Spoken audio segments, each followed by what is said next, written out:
Richard died in the middle of laughing about powdered creamer. It was a soft, ordinary morning.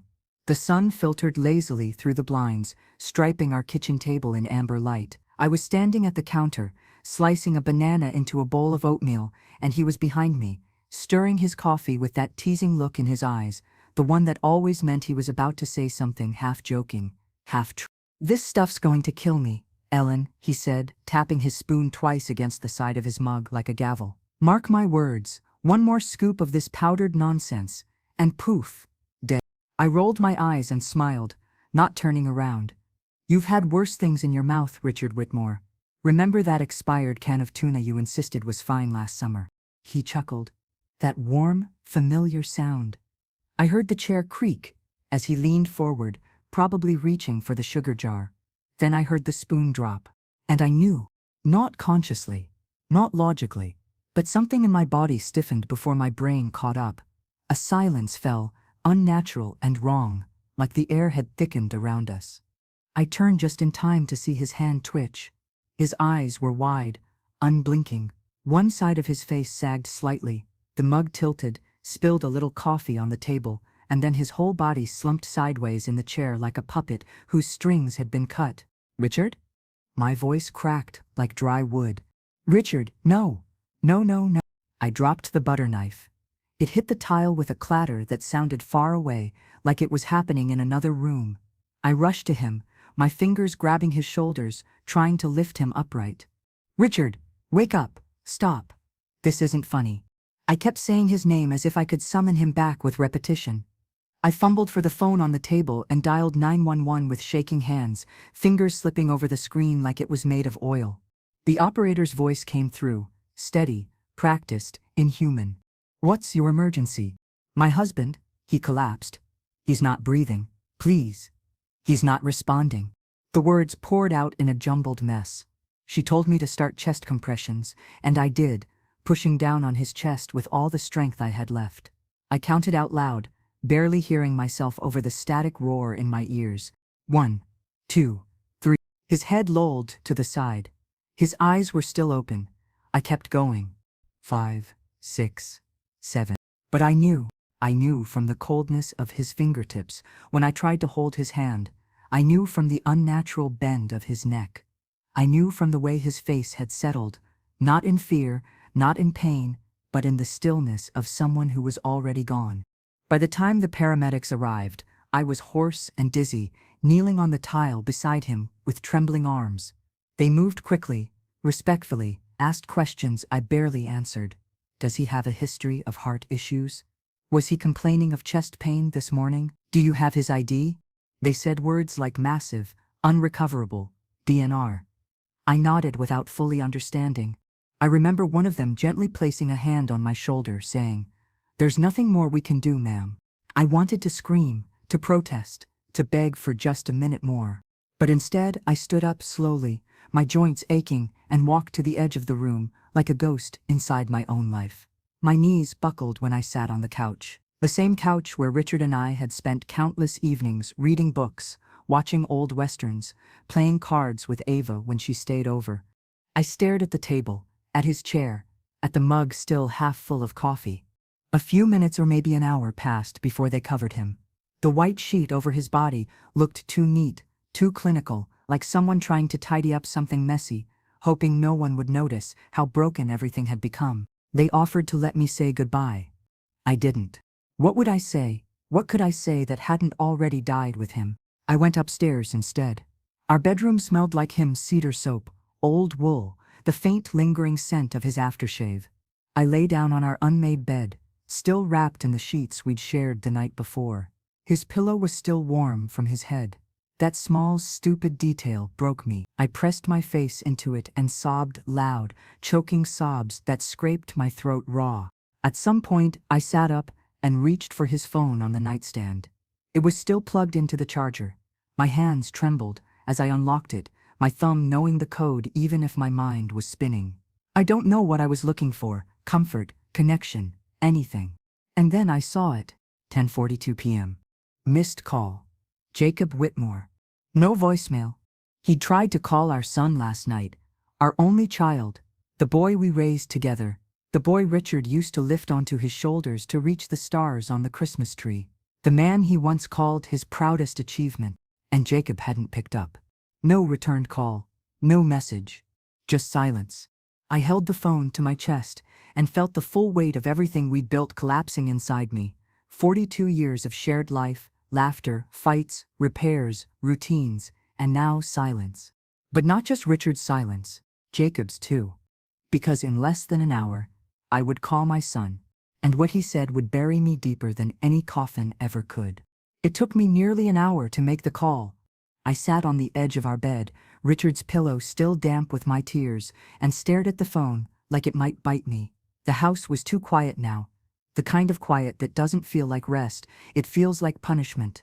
I knew Jacob was my next call. Our son, our only child. He lived 2 hours away, in the suburbs north of Charleston, with his wife Savannah and their daughter Lily Grace.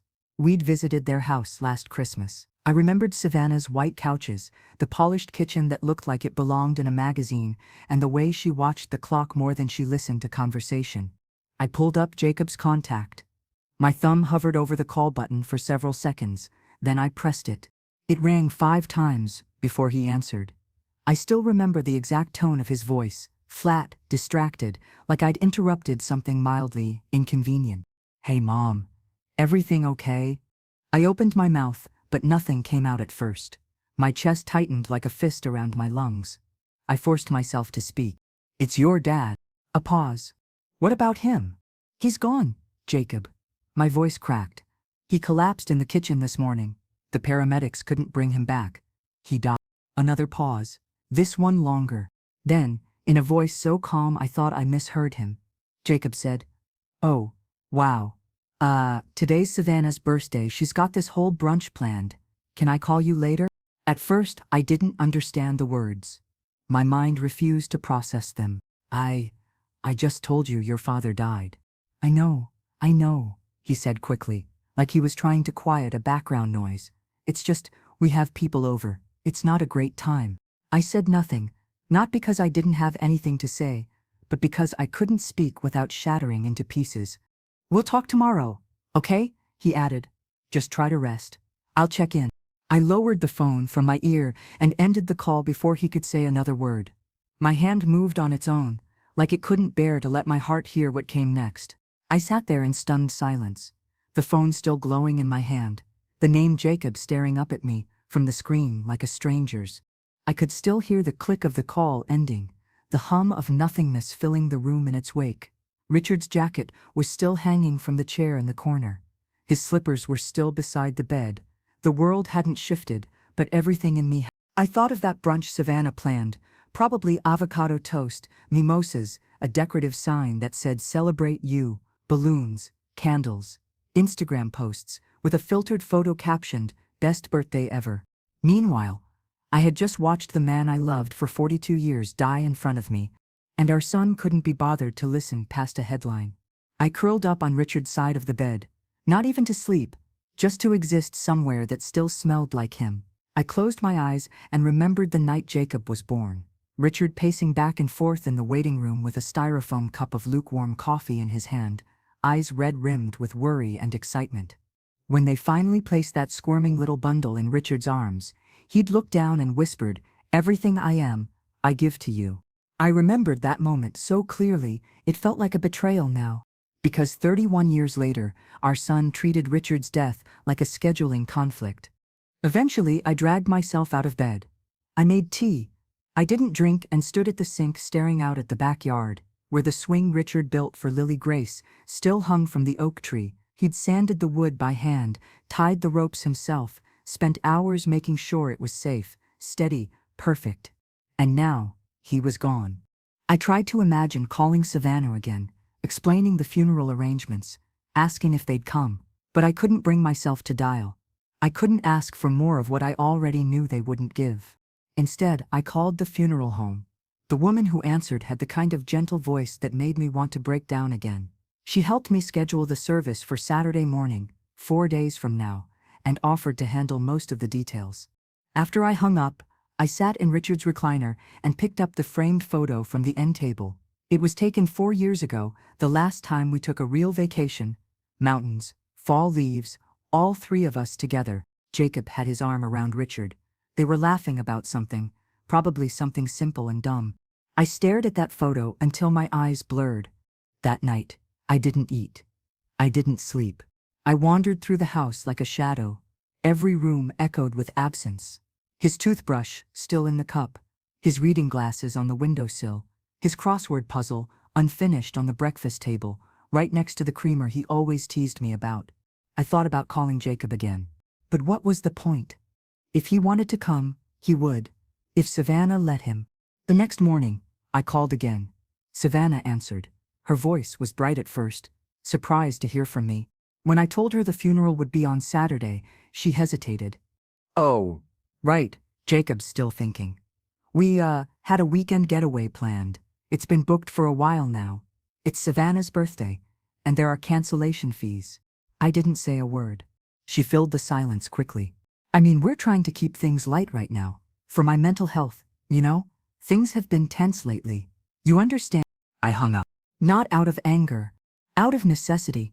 I couldn't beg for my husband's funeral to matter. And that was when something inside me shifted. Something I couldn't name yet, but it wasn't grief. It was colder, calmer. A clarity I hadn't felt since I dialed 911. Saturday morning came like a sentence. I hadn't appealed. The air was still, the sky, blank and gray. I stood in front of the mirror, in our bedroom, pinning my hair into place with trembling hands, wearing the same black dress I'd worn to my mother's funeral, 20 years earlier. It still fit. Somehow. Like grief had a way of preserving the pieces of clothing it needed. The funeral home called at 7:01 a.m. to confirm the casket delivery. Would you like us to put a photo of your husband near the flowers? The woman asked softly. Yes, I said. Use the one from the mountain trip. The last time I saw both of them smiling. She didn't ask what I meant. Thank God. I left the house alone at 9:00 a.m. I didn't wait for Jacob's car to appear in the driveway. I didn't text Savannah to ask if they were on the way. I just walked out the front door, locked it behind me, and drove to the church with Richard's wedding band tucked inside my palm. The sanctuary was already filling when I arrived. Friends, neighbors, colleagues from the firm Richard had retired from just last year. A handful of old poker buddies who wore wrinkled suits and sad expressions. People came up to me, in small waves. He was such a good man. Ellen. We're all so sorry. I still remember the time he fixed my engine in the pouring rain. Wouldn't even take $20. I smiled, nodded, shook hands, thanked them. But behind my eyes, all I could see was the empty row, at the back. Jacob wasn't there. Not in the pews. Not in the foyer. Not in the parking lot. No call, no message, no explanation. Just absence. It echoed louder than the organ. At one point during the lull before the service began, I looked up and saw Frank. You remember Frank, Richard's college roommate, walking toward me. His steps were slow, his expression heavy with sympathy. He leaned in close. I thought your boy would be front and center today, he whispered. Richard talked about him all the time. I swallowed hard and managed a nod, afraid that if I spoke, the truth would come out raw and loud and uninvited. Frank moved on. And I stood at the podium 10 minutes later, with shaking hands, delivering the eulogy I'd written at 3 a.m, 2 nights earlier. It was simple, honest. I talked about Richard's love for crossword puzzles, his habit of pretending to hate romantic movies while secretly tearing up during the endings. I talked about the way he made Lily Grace believe that fairy tales could be built out of wood and rope and Sunday afternoons in the backyard. But I didn't mention Jacob. I couldn't. After the service, people gathered in the fellowship hall, lingering over coffee and tiny sandwiches. I stood near the table of brownies Richard had always said were dangerously addictive, and tried to stay upright. That's when Brian approached me. Tall man. Works in finance. One of Richard's former co-workers. He held his paper cup of coffee like it was something sacred. I hope this isn't out of line, he said, but Richard mentioned something to me, a few weeks back, about helping Jacob out financially. He seemed stressed. The room tilted slightly. He never said anything to me. I replied quietly. Brian raised his hands apologetically. Didn't mean to stir anything. Just thought you should know. He looked tired. I thanked him, and excused myself, locking myself in the nearest bathroom stall and sitting on the closed lid like my bones might collapse if I didn't. Jacob had skipped the funeral, but he hadn't skipped the transfers. I felt sick. When I got home that night, the house felt foreign. I poured a glass of wine I couldn't taste and stood at the sink watching the neighbor's porch light flicker on. Then I opened Instagram. Don't ask me why. Maybe I wanted to believe I was wrong. Maybe I hoped I'd see a photo of Jacob at the church after all. Instead, I found Savannah's newest post. A selfie in a bright pink dress. Mimosa in one hand. Glitter balloon in the background. The caption read, "Best birthday ever. Love my hubby." It had been posted during the funeral. During the eulogy. I stared at the screen until the words blurred. I didn't cry that night. Not the way you'd expect. My grief had frozen over into something colder, thicker, like ice spreading through an old pipe, silent, cracking from the inside. I slept in Richard's robe that night. It still smelled like cedar and coffee and the shaving cream he never switched brands from. I lay in bed and stared at the ceiling, wondering how a son raised on bedtime stories and backyard barbecues could vanish when it mattered most. The next morning, I pulled out our lockbox from the hall closet. It held documents, warranties, passports, the boring life stuff. At the bottom was the key to Richard's old filing cabinet. He always told me I had access. "It's all yours too," he said once, patting the locked drawer with a kind of sheepish pride. Nothing secret in there. But when I opened it, I found secrets. Folders, neat and labeled. Years of financial records. Every transaction dated and printed. And there, tucked inside a blue folder labeled Jacob Transfers, was the truth. $2,000 here, $3,500 there. Then $12,000 labeled Urgent, Savannah Medical. 15 transfers in 18 months. And then I saw it. A letter, written in Richard's handwriting on a yellow legal pad. Not addressed to me. Addressed to Jacob. "This is the second time you've lied to your mother. I've kept quiet because I wanted to believe you. But if I find out you used this money for anything other than what you said, I'll have no choice but to cut you off." He never sent it. It was dated 2 weeks before he died. I sat on the floor with the letter in my hands, trembling. Richard knew. He knew Jacob was lying. And he tried to fix it quietly. Like he always did. Like he always had to. And Jacob never even picked up the phone the night his father called. I stayed on the floor for a long time, the blue folder open in my lap, and Richard's handwriting staring up at me like a voice from the grave. I ran my fingers over the paper as if touching it would bring him back.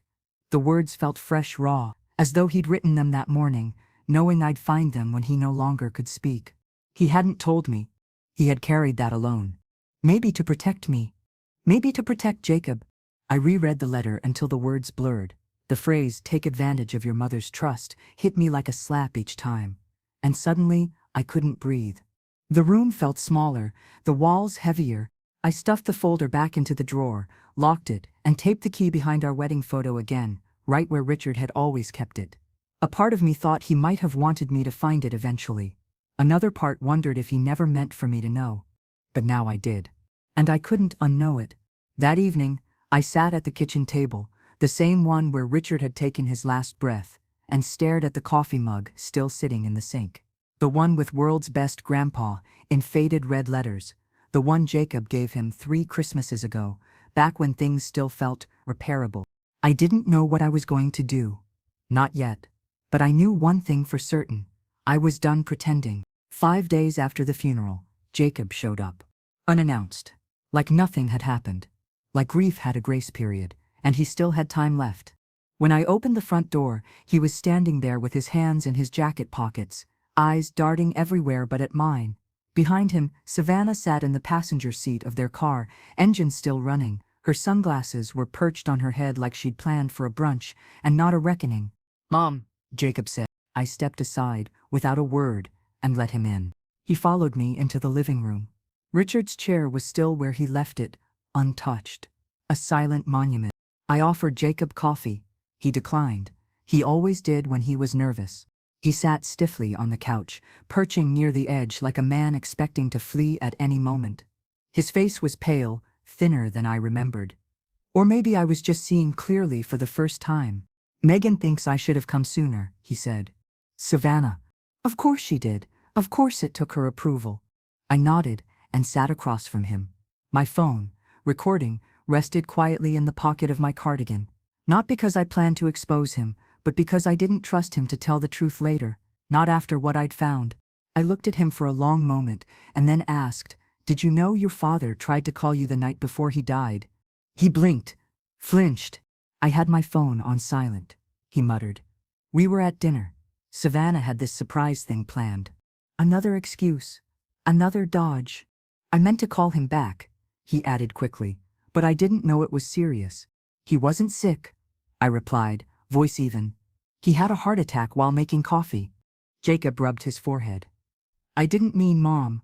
I didn't think. No. He didn't think. He assumed there would always be time, that forgiveness was his for the taking. I leaned forward. I found the transfers. That was the match, the ignition point. His body went rigid. What transfers? He said too quickly, too loudly. I didn't entertain the game. From your father's account to yours. 15 payments in the last 18 months. Savannah's medical emergency, vacations, rent shortfalls. Do not lie to me, Jacob. He looked away, jaw tightening, then with an audacity that nearly stunned me, he said, "Those were loans. We were in a rough patch. Dad offered, and that was when I handed him the letter. The one Richard wrote, but never sent." He read it. Quietly, his eyes scanning every word. Then he folded it slowly, and said he didn't mean that. I stared at him, and realized I wasn't talking to my son anymore. I wasn't talking to the boy who sat on Richard's lap during football games, or the teenager who used to fall asleep on the porch swing. I was talking to a man who had learned how to shape truth like clay, who saw love as a resource to be mined. I didn't come here to fight, Jacob said weakly. No, I said, you came here because Savannah told you to fix your image. His eyes widened. That's not fair. Neither is dying alone. Silence. He opened his mouth, then closed it. I stood, walked to the front door. I'll let you know if I need anything from you, I said. He hesitated, maybe wanting to argue, maybe wanting to apologize. But Savannah honked the horn, and he left. No hug. No, I'm sorry. No question about how I was holding up.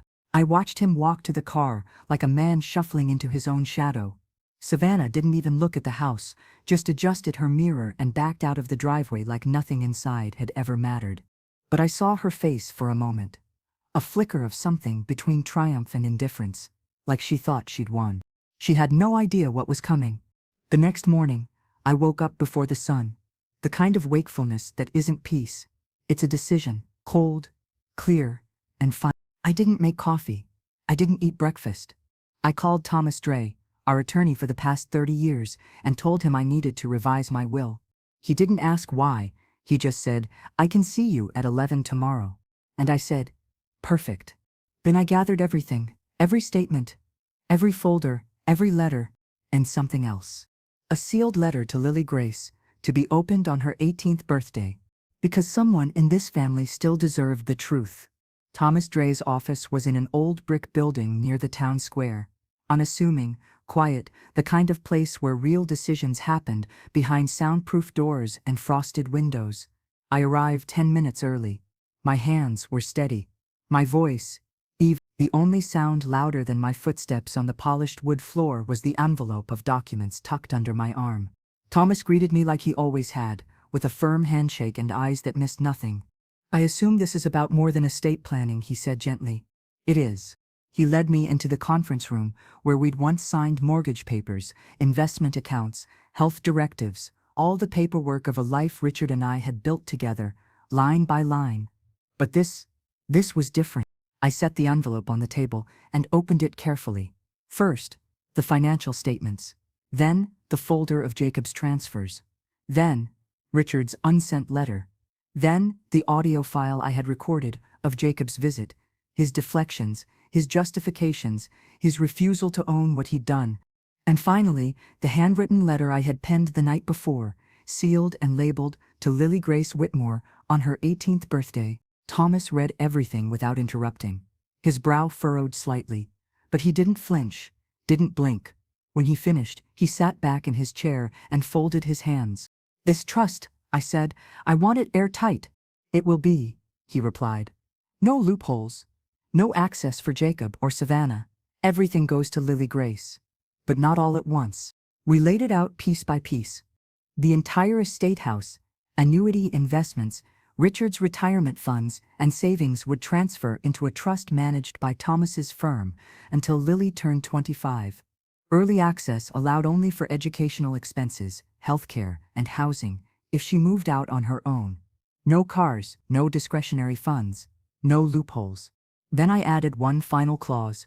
If Jacob or Savannah attempt to contest the will, they forfeit all access, including visitation during the trust's active years. Thomas paused. "That's a harsh boundary." "It's a necessary one." He nodded once. "Then we'll write it that way." We notarized everything by noon, and when I walked out of his office, I didn't feel triumphant. I felt clean, like a long infection had finally been cut out.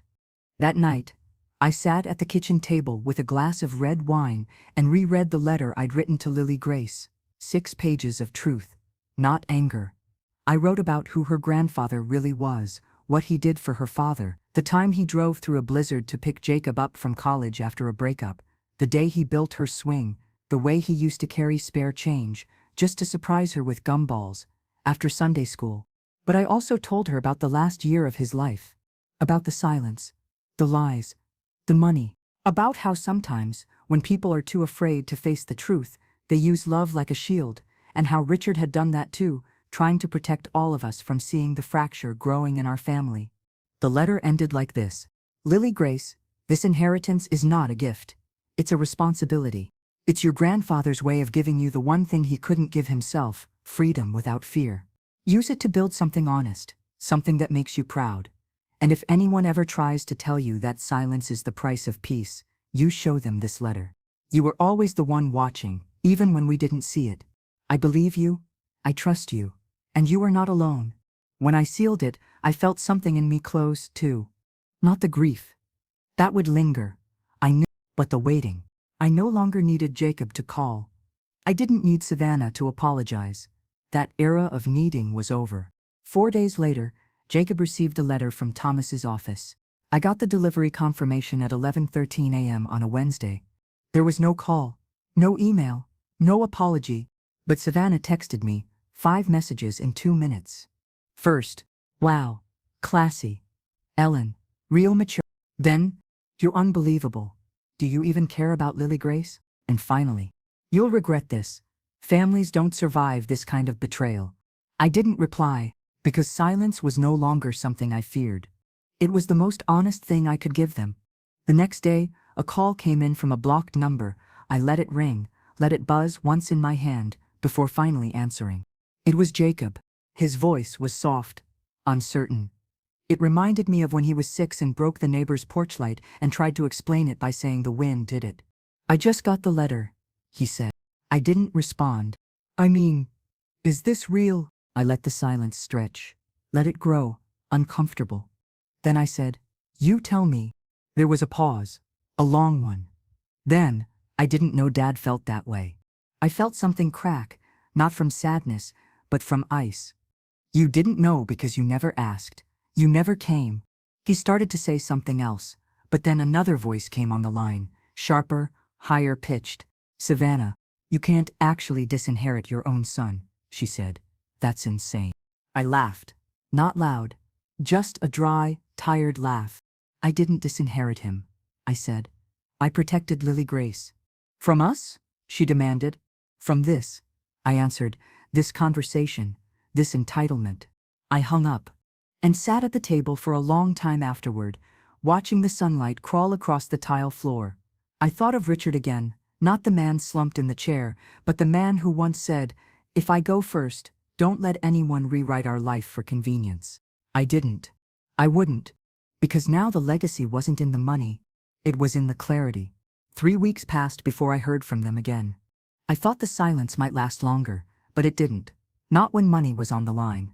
They showed up on a Sunday afternoon. No warning, no call, just the sound of tires crunching gravel and heels clicking up my walkway like a metronome of arrogance. Savannah got out of the car first, her sunglasses perched high and a scarf draped dramatically around her neck. Behind her, Jacob followed with the slouch of someone caught between guilt and coercion. He looked thinner, paler, like someone who hadn't slept, but it wasn't grief in his expression. It was calculation. I opened the door before they knocked. Savannah started before I even said hello. "You are manipulating this family through legal threats," she said, like she was reading from a script. "This isn't about Richard anymore. This is about punishing us, because you feel abandoned." I stood in the doorway, arms crossed, unmoving. She was dressed like she expected to be photographed, heels too high, makeup too precise. Behind her, Jacob kept his eyes on the porch railing. Then she added, "You're punishing us for setting boundaries." That word, boundaries, nearly made me laugh. They had skipped the funeral, posted mimosas online, while I buried my husband, and now they wanted to frame me as the villain. But I didn't respond. I simply stepped aside and let them enter. Not for their sake, but because I knew Lily Grace was upstairs. I knew she was listening from the hallway, and I wanted her to hear it all. They sat in the living room, like it belonged to them. Jacob on the edge of the couch, Savannah, bold, claiming Richard's chair, without hesitation. That alone made something in my chest burn. "We talked to a lawyer," Savannah said, "and we may have grounds to question the will." I tilted my head. "You mean the trust?" She smiled thinly. "Call it what you want. If this isn't revised, we may be forced to question your capacity. It's not unheard of. Grief does strange things to people." Jacob flinched at that.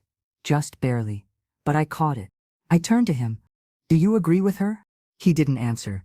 Didn't shake his head, didn't say a word, just looked at the floor like it might open and swallow him. That silence told me everything I needed to know.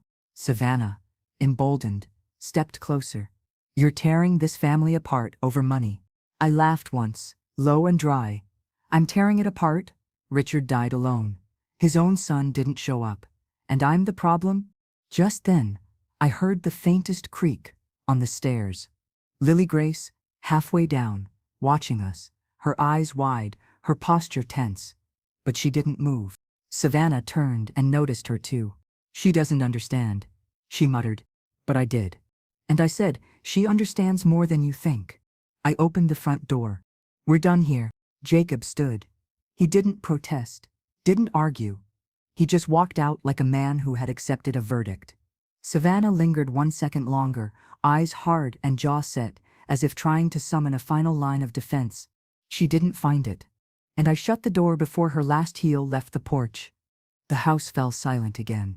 Not the cold silence of grief, but the charged one, the kind that waits for something to crack.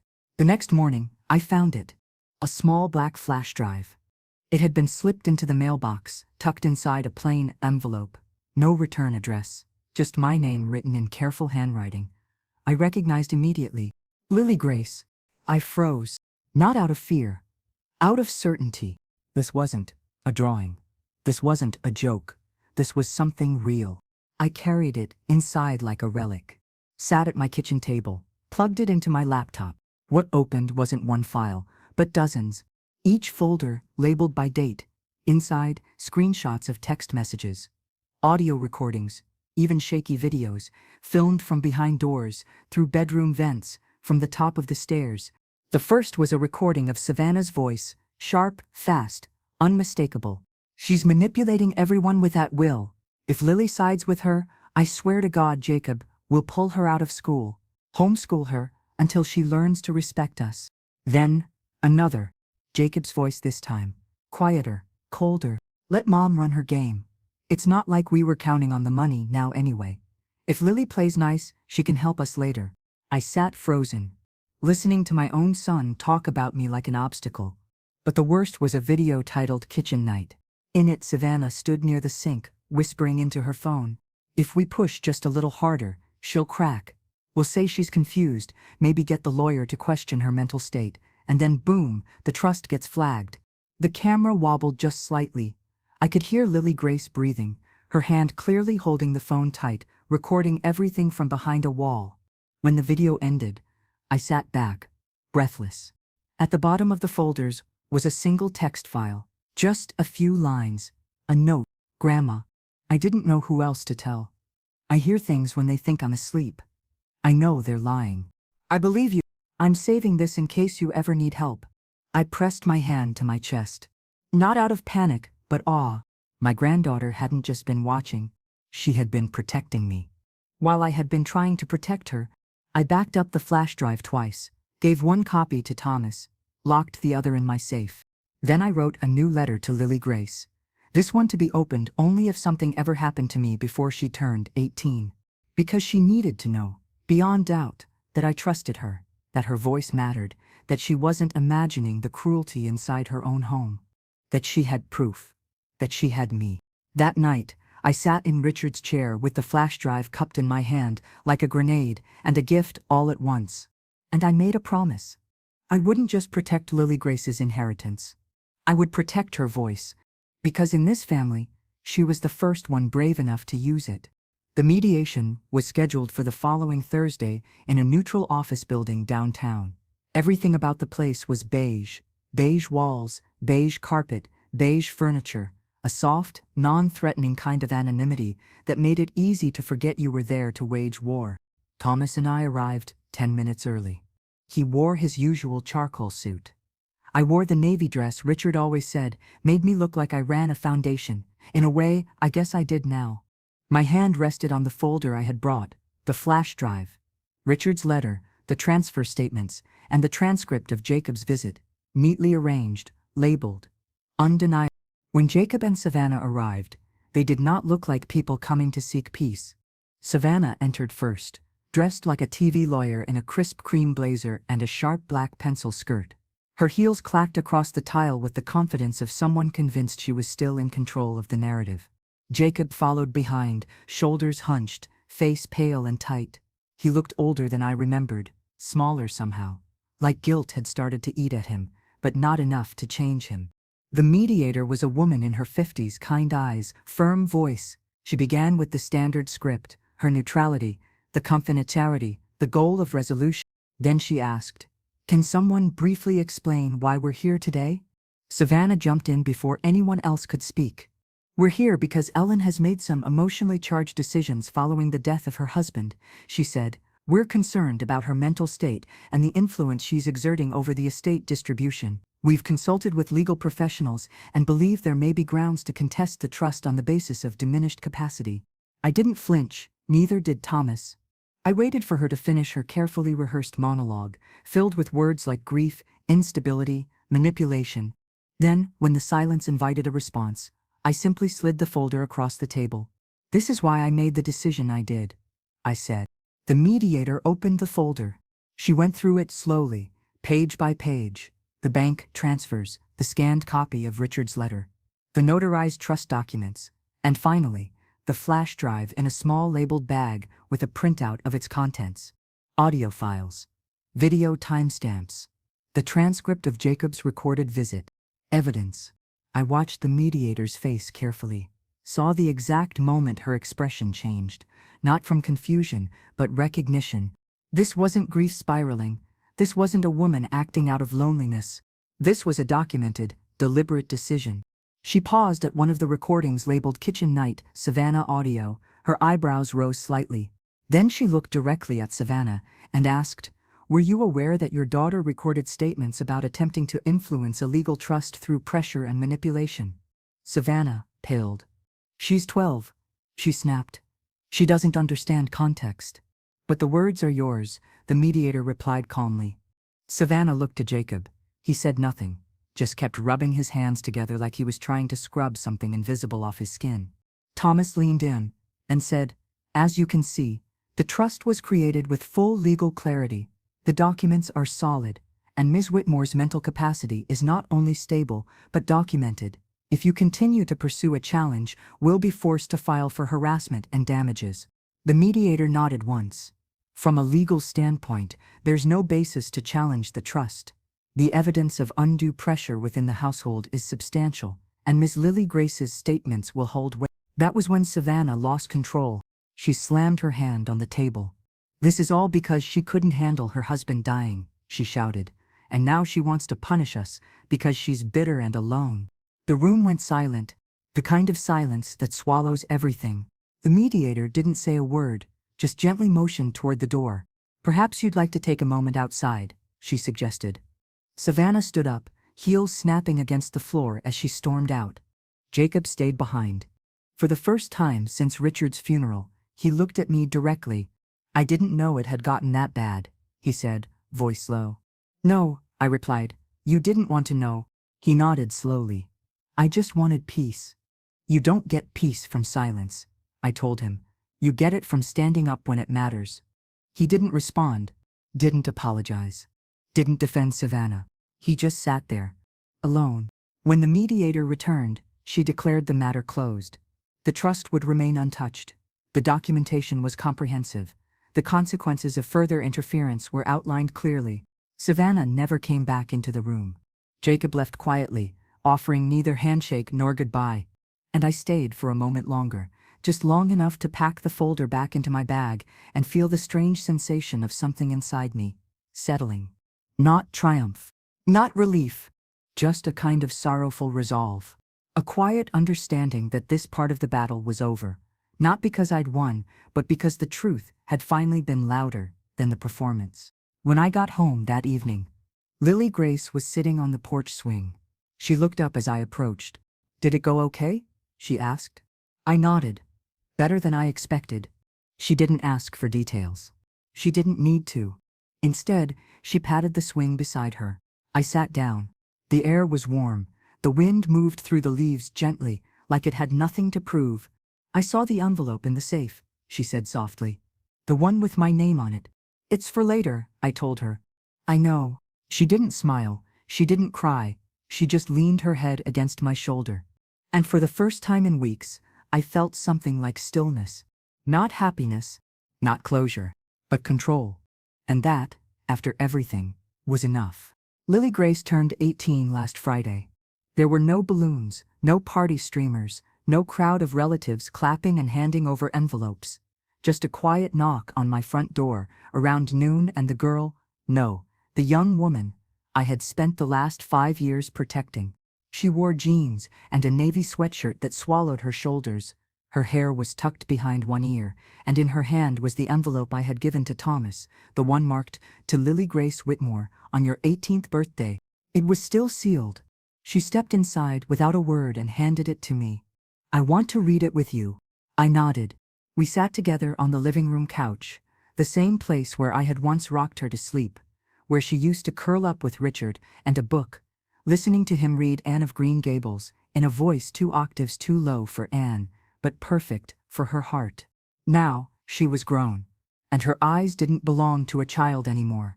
She broke the seal carefully, unfolded the letter, 6 pages. I'd written it by hand, my voice, my history, my mistakes, and my decision. She read in silence for nearly 10 minutes. And when she reached the last line, her hand lowered the paper to her lap.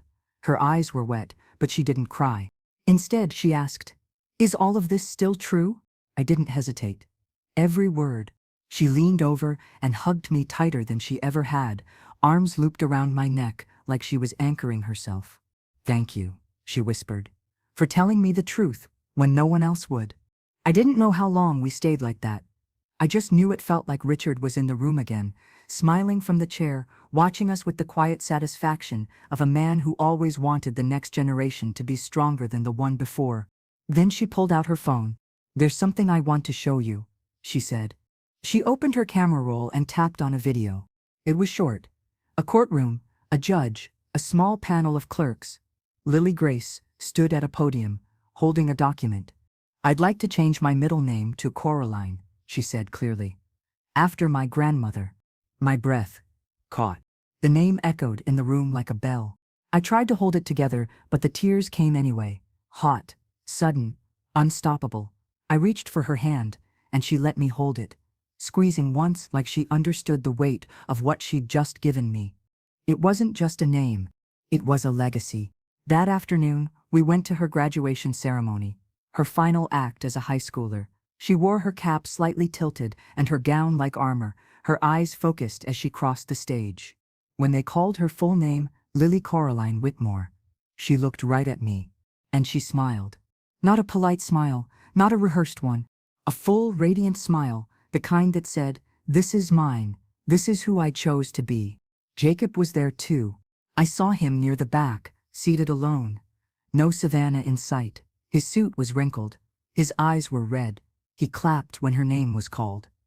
But it was the kind of clapping you do when you're on the outside of something, trying to make noise for a moment that doesn't belong to you anymore. He didn't approach me after. Didn't approach her, either. Not because he wasn't allowed, but because I think, finally, he understood. You can be cut off in ways deeper than money. After the ceremony, Lily Grace ran to me first. She hugged me and whispered. My roommate for next semester backed out. So, if it's okay, I thought maybe I'd live with you. I laughed through tears. Okay? I said. Sweetheart, I was hoping you'd ask. I'd get another year of her stories, her music in the background, her toothbrush in my bathroom again. The little things that made a house a home. We didn't talk about Savannah that day. Not once, because by then, Savannah was a subplot that had lost its relevance. A fading voice in a story that had moved on. Her silence was louder than any apology she never gave. That evening, I made Lily Grace's favorite chicken pot pie, from scratch, and roasted carrots glazed with honey. We ate at the table, Richard built with his own hands. I could almost hear his voice teasing her about eating her vegetables. After dinner, she went to her room, her old childhood room with a window that faced the garden, and I followed just long enough to pull the blanket over her and kiss her forehead. You gave me a life I didn't even know I needed, she said. I paused, then answered, You chose it, sweetheart. I just cleared the path. I left her door cracked open, like I always used to, and walked down the hallway, past the photo of Richard we'd hung in the entryway. I stopped for a moment, touched the frame. He'd be proud of her, I said aloud. And then I whispered, She's going to be okay, love. We're going to be okay. For the first time in years, I believed it. Not because the grief was gone, not because the damage had been undone, but because someone had stood in the ashes and said, I will be better. And I had made sure she had the truth. Summer settled in slow and soft. Lily Grace, or rather Lily Coraline, moved in the following week. She brought 2 suitcases, a box of books, her laptop, and a blue ceramic mug that said Future Therapist in curly font. She took the guest room, but within days, it didn't feel like a guest room anymore. It felt like hers. Her guitar leaned in the corner by the window, her sneakers by the door, her charger constantly plugged into the kitchen outlet because, as she said, it's the only one that actually listens. The house was alive again. Not loud, not hectic, just alive. We had coffee together in the mornings. Her with almond milk, me with full-fat cream like Richard always insisted. She played quiet music while she studied. Sometimes jazz, sometimes folk. Sometimes she'd sing softly under her breath, when she thought I wasn't listening. She had questions, of course, about Jacob, about the early years, about who he was before Savannah, before stress, before money wrapped itself around love and started choking it. I answered them carefully, honestly. I don't think he started out bad, I told her one evening while we folded laundry together. I think he started out unsure. And then he started choosing what was easiest, not what was right. Do you think he'll ever change? She asked. I paused. Maybe, I said, but I'm not waiting for it. She nodded. Didn't ask more. Sometimes she'd get quiet when her phone buzzed. I knew she still got texts from Jacob. She never showed me, and I never asked. But I noticed how she always turned her phone face down afterward, like sealing off a part of herself. Then one day, she came into the kitchen with a small manila envelope in her hands. This came to the house, she said, placing it on the table. There was no return address, no markings, just her name written in my handwriting from years ago. I froze. She smiled gently. You forgot to give me this one. It was the other letter. The emergency one. The one meant to be opened, if anything happened to me before she turned 18. I reached for it, but she placed her hand over mine. I think I want to keep it sealed, she said. I know what's in it. I know you wrote it to protect me. Are you sure? She nodded. I'm sure. We placed it in the drawer together, right beside Richard's old notepad, and the key to the safe. That night, we sat on the porch swing and watched the fireflies blink to life in the backyard. I want to ask you something, Lily Coraline said. Anything. If something ever happens to me, and I don't mean soon, just ever, Can you promise me you'll tell my story too? I looked at her, really looked, and saw the woman she was becoming. Steady, brave, clear-eyed. I will, I said. I promise. She leaned against my shoulder, and we rocked in silence until the stars were bright enough to guide us inside. In August, she started college, just 15 minutes away, close enough to come home when she wanted, far enough to build her own days. She flourished. Majored in psychology, joined a peer support group, took night walks with friends, started seeing a boy named Isaac, who looked at her like she'd just handed him the sky. Jacob reached out once, this time directly to me. It was a simple letter. Mom, I don't know where to begin. I think about Dad every day. I wish I'd been there. I wish I'd answered the phone. I know it's too late to fix things, but I'm trying to be better. I understand now why you did what you did. I see it. I see her. And I'm sorry. Jacob. I folded the letter carefully and put it in the back of a drawer, not because I didn't care, but because it didn't change anything. Forgiveness, I've learned, isn't always an action. Sometimes it's a shelf you place something on, high and out of reach, not out of spite, but out of self-respect. One Saturday in October, Lily Coraline asked if I wanted to visit the swing. I assumed she meant the one in the backyard, but she meant the swing.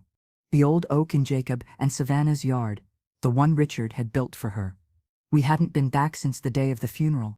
We drove in silence, parking a block away. Their house was still pristine, perfect, controlled, but the swing was gone. Cut down. Only the rope stubs remained. She told me she was going to tear it down. Lily Coraline said quietly, said it was rotting, said it was dangerous. I didn't say anything. Instead, I walked up to where the stump had been, brushed my hand over the dirt. Richard's name wasn't carved into the tree. He never needed to sign his work, but I could feel him there anyway. He knew it would come to this, I said. Lily Coraline looked at me. But he still built it. Yes, I whispered, because hope doesn't need a guarantee. We stood there for a while, then walked back to the car. As we drove away, Lily Coraline said, I'm going to build something too. One day, something that lasts. I smiled. You already have. That night, I pulled out the last journal Richard had ever used, the one he kept in the drawer beside his crossword puzzles. On the very last page was a note in his handwriting. If you're reading this and I didn't get the words out in time, I love you. I trust you. And I know you'll protect what matters. I stared at it for a long time. Then I closed the journal and placed it on the shelf beside Lily Coraline's graduation photo. Not as a monument, as a beginning. The house is quiet again, but it's a different kind of quiet now. Not hollow, not abandoned, just still. Lily Coraline visits on weekends, when her schedule allows. She brings laundry, class notes, sometimes a new book she wants me to read. She always makes a pot of coffee, even if she doesn't drink it, just so the house smells like memory. Her toothbrush is still in the bathroom, and that's enough. I've come to understand something, in these last few years, that legacy isn't just what we leave behind, it's what we refuse to pass. I didn't rewrite the will to seek revenge. I did it to end a pattern. Richard spent his life making sacrifices, big and small, for a family that slowly forgot how to say thank you. He gave until there was nothing left but quiet sighs and gentle jokes about powdered creamer. He forgave slights he never spoke of. He called Jacob until his calls went unanswered. He hoped until it wore him down. And I did too. Until the morning he died, and I realized I was the only one left to tell the truth. People asked questions, of course, about Jacob, about Savannah. They still live in that perfect house with the perfect hedges and the missing swing. I hear from friends of friends that Savannah's been focused on healing, whatever that means, that Jacob changed jobs, that they're considering moving a fresh start. But I don't hear from them directly anymore. The last message I received from Jacob was short. I know you meant well, but I don't know how to come back from this. I didn't reply, because it's not my job to carry the bridge and the burden. Some doors don't need to be closed. They need to be left open, just wide enough to show who walked out and who stayed behind. The real miracle is that Lily Coraline stayed, that she listened, that she recorded what needed to be remembered, and that when she had the chance to walk away, she didn't. Sometimes I imagine Richard sitting at the kitchen table with us, pen in hand, crossword in front of him, reading clues out loud with his glasses sliding down his nose. I imagine him smiling across the table, watching his granddaughter correct him gently. He'd be proud. Not because of the trust or the legal win, but because the part of our family that mattered most didn't rot. It bloomed. Last Sunday, Lily Coraline brought home a boy, Isaac. He's polite, careful, thoughtful in a way that speaks more about his parents than his posture. He asked how I was feeling, complimented the soup. He offered to fix the crooked latch on the gate without being asked. And when he looked at her, it wasn't possessive or proud. It was protective, reverent, like she was a song only he got to hear the full melody of. I watched her laugh with him from the kitchen and realized this is what healing looks like. Not loud, not fast, but steady. We still haven't spoken much of Savannah. She's become more ghost than villain. Her name fades quicker now when mentioned. Lily Coraline doesn't need to defend herself anymore. The truth has done that for her. One night, a few weeks ago, I found Lily Coraline sitting on the back porch, phone in hand, her expression unreadable. "You okay?" I asked. She nodded. It was Dad. Just texting, nothing bad, just weird. "Do you want to talk about it?" She thought for a moment, then shrugged. "He said he misses me, but I don't think he knows what that means." I didn't press her, because sometimes the most loving thing you can do is offer space and let someone stand inside it. Before bed that night, she handed me a folded sheet of paper. "I'm not sure what to do with this," she said, but I wrote it. I waited until she was asleep before I read it. It wasn't long. "Dear Dad, you said you missed me. But missing someone means showing up. It means coming to funerals, answering the phone, protecting instead of pretending. I love you, but I'm building something different now. Something honest. I hope you do too. Lily Coraline." I folded it gently, placed it in the same drawer where Richard's final note lived. Not as evidence, but as proof that healing had taken root. In the fall, Lily Coraline turned in a paper to her ethics professor. It was titled Inheritance and Integrity When Legacy Isn't About Money. She asked me to read it before submission. In it, she wrote, "Families don't break in one night. They fracture slowly, through silences, through missed calls, through the choices we excuse because they're easier than confrontation. But families can heal too, one truth at a time, one letter, one boundary. And sometimes, the people who save us aren't the loudest. They're the ones who protect our voice before we found it ourselves." She got an A. Of course she did.